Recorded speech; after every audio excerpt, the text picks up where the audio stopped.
Part 1. You will hear a woman phoning a friend to get information about a job agency. First, you have some time to look at questions 1 to 5.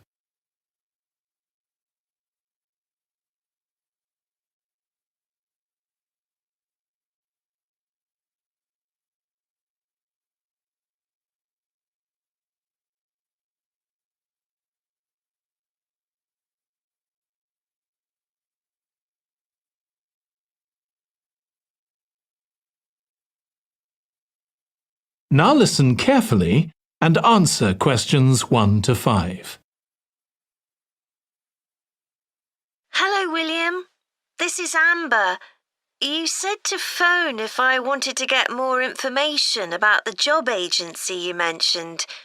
Is now a good time? Hi, Amber. Yes, fine. So the agency I was talking about is called Bankside. They're based in Docklands. I can tell you the address now, 497 East Side.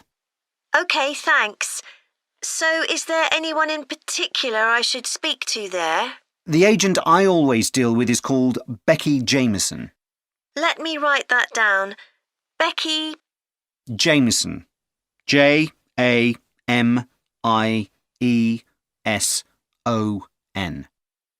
Do you have her direct line?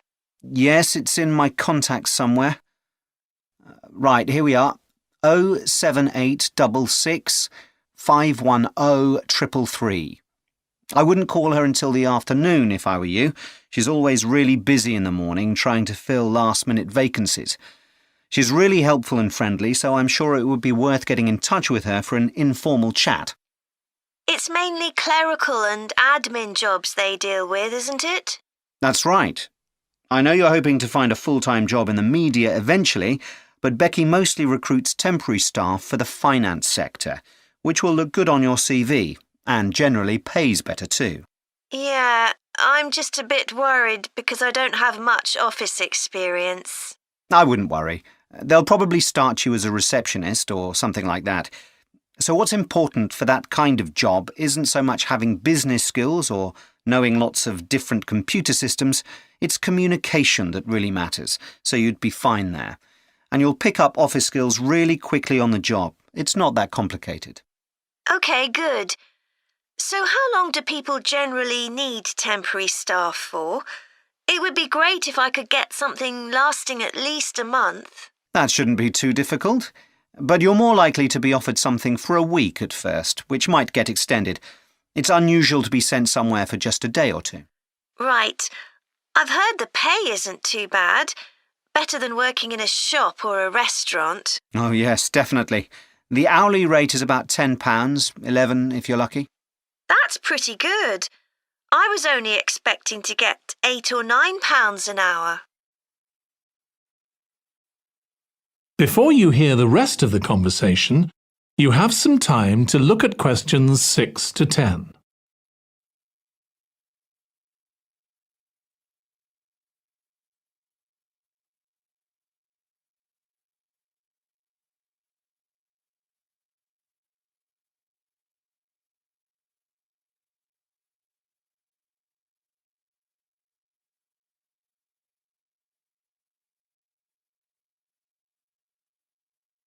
Now listen and answer questions 6 to 10. Do you want me to tell you anything about the registration process? Yes, please. I know you have to have an interview. The interview usually takes about an hour, and you should arrange that about a week in advance. I suppose I should dress smartly if it's for office work. I can probably borrow a suit from Mum. Good idea. It's better to look too smart than too casual. Will I need to bring copies of my exam certificates or anything like that? No, they don't need to see those, I don't think. What about my passport? Oh yes, they will ask to see that. OK. I wouldn't get stressed about the interview, though.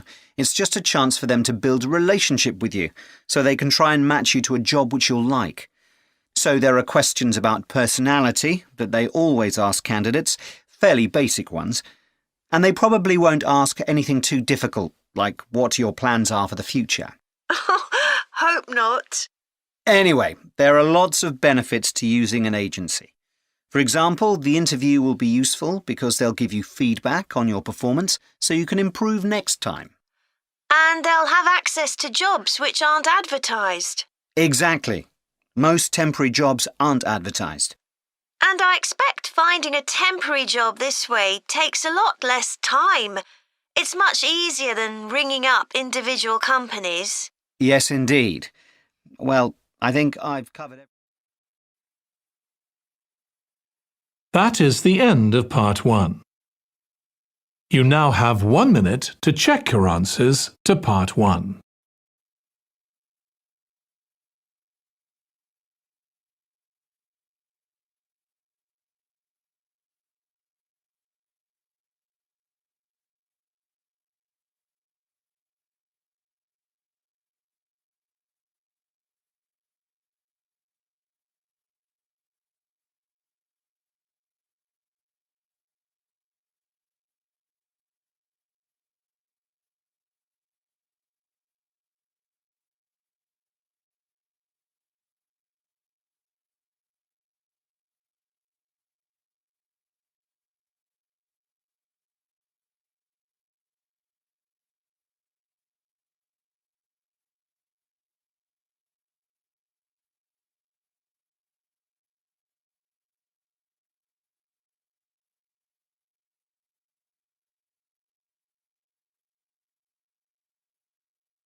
Part 2. You will hear a woman giving a presentation about a holiday on an island in Britain that her company organises. First, you have some time to look at questions 11 to 14.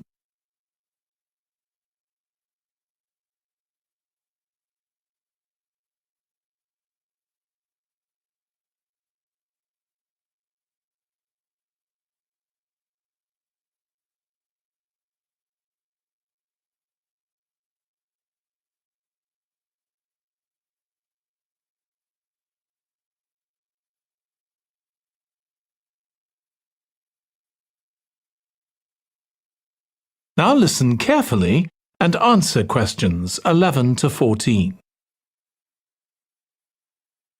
Good morning.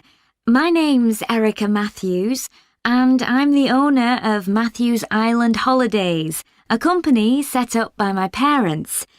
Thank you for coming to this presentation, in which I hope to interest you in what we have to offer. We're a small family-run company, and we believe in the importance of the personal touch. So we don't aim to compete with other companies on the number of customers. What we do is build on our many years' experience, more than almost any other rail holiday company, to ensure we provide perfect holidays in a small number of destinations, which we've got to know extremely well. I'll start with our 6-day Isle of Man holiday. This is a fascinating island in the Irish Sea, with Wales to the south, England to the east, Scotland to the north, and Northern Ireland to the west. Our holiday starts in Heysham, where your tour manager will meet you. Then you'll travel by ferry to the Isle of Man. Some people prefer to fly from Luton instead, and another popular option is to go by train to Liverpool and take a ferry from there.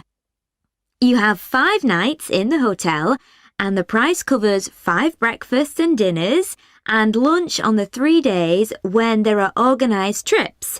Day 4 is free, and most people have lunch in a cafe or restaurant in Douglas. The price of the holiday includes the ferry to the Isle of Man, all travel on the island, the hotel, and the meals I've mentioned. Incidentally, we try to make booking our holidays as simple and fair as possible, so unlike with many companies, the price is the same whether you book 6 months in advance or at the last minute, and there's no supplement for single rooms in hotels. If you make a booking then need to change the start date, for example because of illness, you're welcome to change to an alternative date or a different tour for a small administrative fee. Before you hear the rest of the talk, you have some time to look at questions 15 to 20.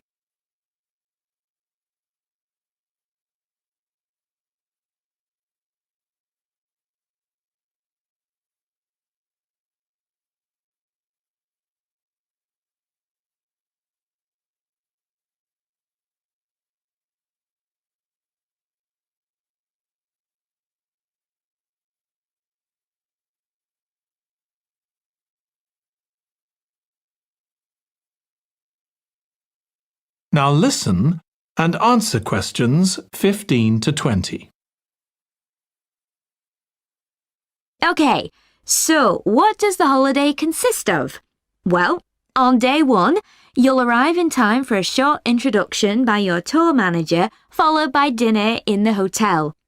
The dining room looks out at the river, close to where it flows into the harbour, and there's usually plenty of activity going on. On day 2, you'll take the coach to the small town of Peel, on the way calling in at the Tynwald exhibition. The Isle of Man isn't part of the United Kingdom, and it has its own parliament called Tynwald. It's claimed that this is the world's oldest parliament that's still functioning, and that it dates back to 979. However, the earliest surviving reference to it is from 1422, so perhaps it isn't quite as old as it claims. Day 3, we have a trip to the mountain Snaefell. This begins with a leisurely ride along the promenade in Douglas in a horse-drawn tram. Then you board an electric train which takes you to the fishing village of Laxey. From there, it's an 8-kilometre ride in the Snaefell Mountain Railway to the top. Lunch will be in the cafe, giving you spectacular views of the island. Day 4 is free for you to explore, using the pass which we'll give you. So you won't have to pay for travel on local transport or for entrance to the island's heritage sites. Or you might just want to take it easy in Douglas and perhaps do a little light shopping. The last full day, day 5, is for some people the highlight of the holiday, with a ride on the steam railway from Douglas to Port Erin. After some time to explore, a coach will take you to the headland that overlooks the Calf of Man, a small island just off the coast.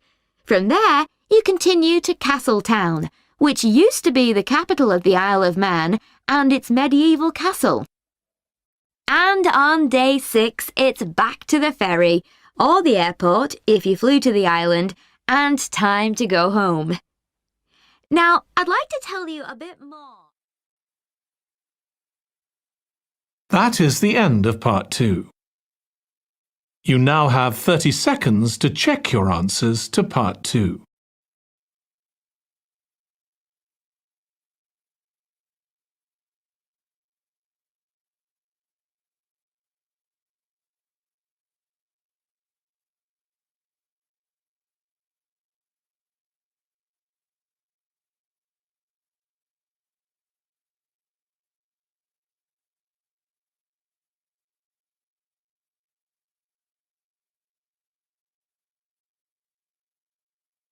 Part 3. You will hear 2 psychology students discussing the effects of the order in which the children in a family are born. First, you have some time to look at questions 21 to 26.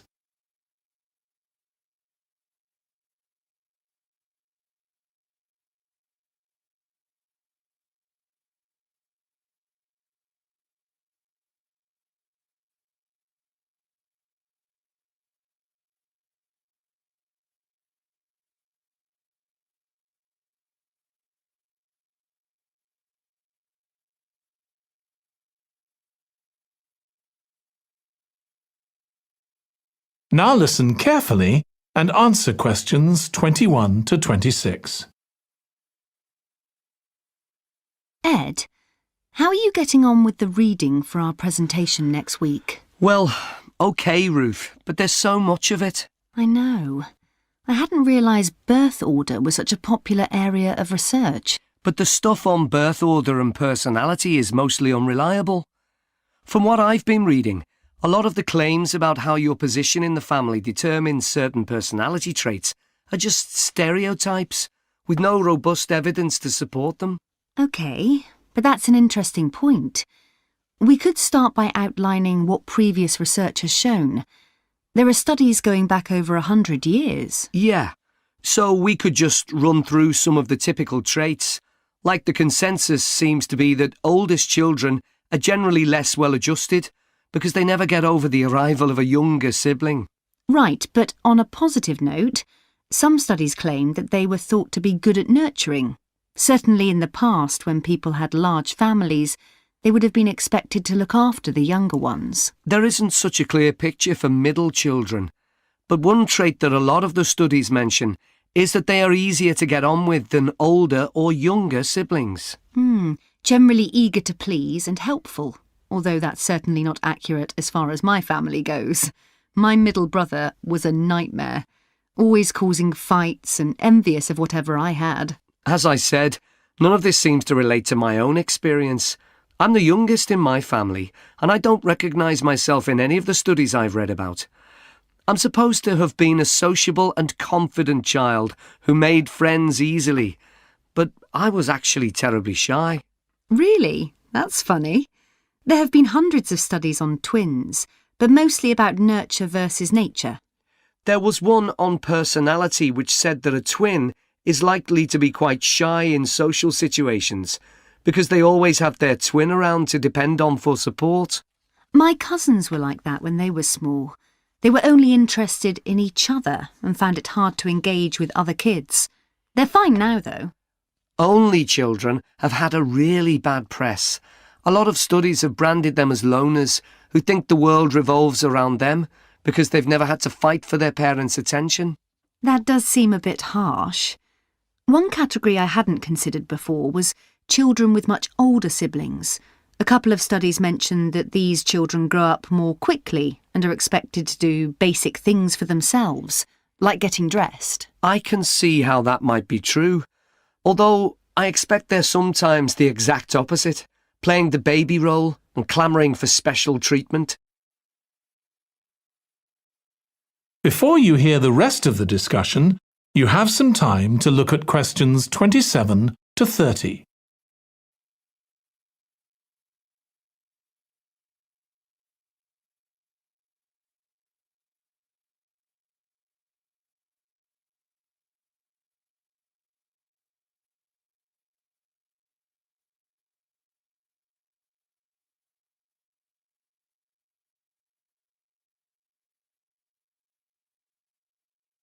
Now listen and answer questions 27 to 30. What was the problem with most of these studies, do you think? I think it was because, in a lot of cases, data was collected from only one sibling per family, who rated him or herself and his or her siblings at the same time. Some of the old research into the relationship between birth order and academic achievement has been proved to be accurate, though. Performances in intelligence tests declined slightly from the eldest child to his or her younger siblings. This has been proved in lots of recent studies. Yes, although what many of them didn't take into consideration was family size.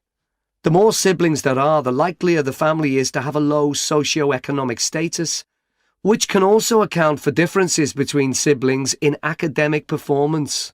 The oldest boy might be given more opportunities than his younger sisters, for example. Exactly. But the main reason for the marginally higher academic performance of oldest children is quite surprising, I think. It's not only that they benefit intellectually from extra attention at a young age, which is what I would have expected. It's that they benefit from being teachers for their younger siblings by verbalising processes. Right. And this gives them status and confidence, which again contributes in a small way to better performance. So, would you say sibling rivalry has been a useful thing for you? I think so. My younger brother was incredibly annoying, and we fought a lot. But I think this has made me a stronger person. I know how to defend myself. We had some terrible arguments, and I would have died rather than apologise to him. But we had to put up with each other, and most of the time we coexisted amicably enough. Yes, my situation was pretty similar.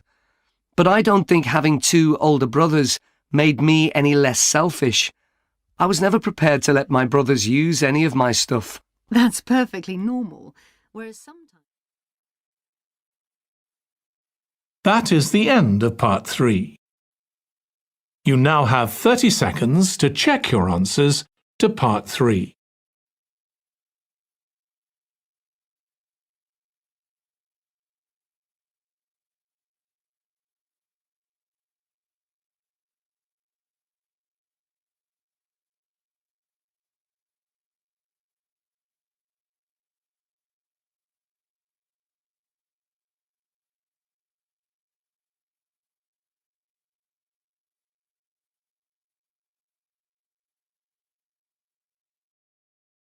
Part 4. You will hear a student giving a presentation about a type of tree known as the eucalyptus, which is common in Australia. First, you have some time to look at questions 31 to 40.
Now listen carefully and answer questions 31 to 40. Today, I'm going to talk about the eucalyptus tree. This is a very common tree here in Australia, where it's also sometimes called the gum tree. First, I'm going to talk about why it's important. Then I'm going to describe some problems it faces at present. Right, well, the eucalyptus tree is an important tree for lots of reasons. For example, it gives shelter to creatures like birds and bats, and these and other species also depend on it for food, particularly the nectar from its flowers. So it supports biodiversity. It's useful to us humans too, because we can kill germs with a disinfectant made from oil extracted from eucalyptus leaves. The eucalyptus grows all over Australia, and the trees can live for up to 400 years. So it's alarming that all across the country, numbers of eucalyptus are falling because the trees are dying off prematurely. So, what are the reasons for this? One possible reason is disease. As far back as the 1970s, the trees started getting a disease called Mundula yellows. The tree's leaves would gradually turn yellow, then the tree would die. It wasn't until 2004 that they found the cause of the problem was lime, or calcium hydroxide, to give it its proper chemical name, which was being used in the construction of roads. The lime was being washed away into the ground and affecting the roots of the eucalyptus trees nearby. What it was doing was preventing the trees from sucking up the iron they needed for healthy growth. When this was injected back into the affected trees, they immediately recovered. But this problem only affected a relatively small number of trees. By 2000, huge numbers of eucalyptus were dying along Australia's east coast of a disease known as bell miner-associated dieback. The bell miner is a bird, and the disease seems to be common where there are high populations of bell miners. Again, it's the leaves of the trees that are affected. What happens is that insects settle on the leaves and eat their way round them, destroying them as they go, and at the same time they secrete a solution which has sugar in it. The bell miner birds really like this solution, and in order to get as much as possible, they keep away other creatures that might try to get it. So these birds and insects flourish at the expense of other species, and eventually so much damage is done to the leaves that the tree dies.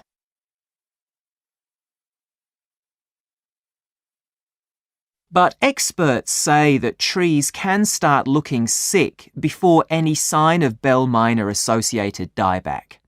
So it looks as if the problem might have another explanation. One possibility is that it's to do with the huge bushfires that we have in Australia. A theory proposed over 40 years ago by ecologist William Jackson is that the frequency of bushfires in a particular region affects the type of vegetation that grows there. If there are very frequent bushfires in a region, this encourages grass to grow afterwards, while if the bushfires are rather less frequent, this results in the growth of eucalyptus forests. So, why is this? Why do fairly frequent bushfires actually support the growth of eucalyptus? Well, one reason is that the fire stops the growth of other species which would consume water needed by eucalyptus trees. And there's another reason. If these other quick-growing species of bushes and plants are allowed to proliferate, they harm the eucalyptus in another way by affecting the composition of the soil and removing nutrients from it. So some bushfires are actually essential for the eucalyptus to survive as long as they are not too frequent. In fact, there's evidence that Australia's Indigenous people practiced regular burning of bushland for thousands of years before the arrival of the Europeans.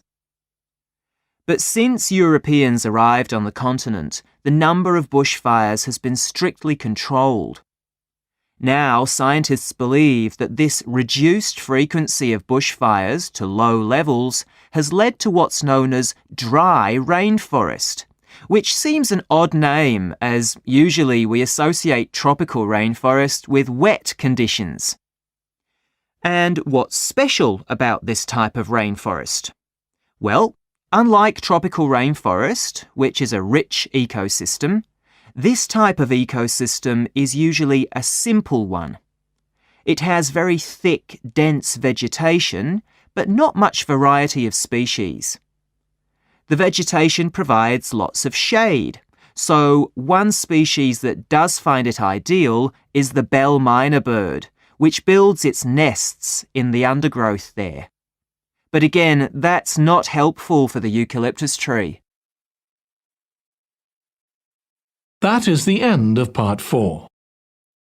You now have 1 minute to check your answers to Part 4.